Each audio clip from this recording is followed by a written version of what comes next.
অতঃপর আমি তাদের প্লাবন, পঙ্গপাল, উকুন, ভেক ও রক্ত দ্বারা ক্লিষ্ট করি।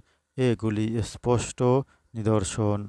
কিন্তু তারা দাম্ভিকই রয়ে গেল, আর তারা ছিল এক অপরাধী সম্প্রদায়। এবং যখন তাদের উপর শাস্তি আসত, তারা বলতো, হে মূসা, তুমি তোমার প্রভুর নিকট আমাদের জন্য প্রার্থনা করো।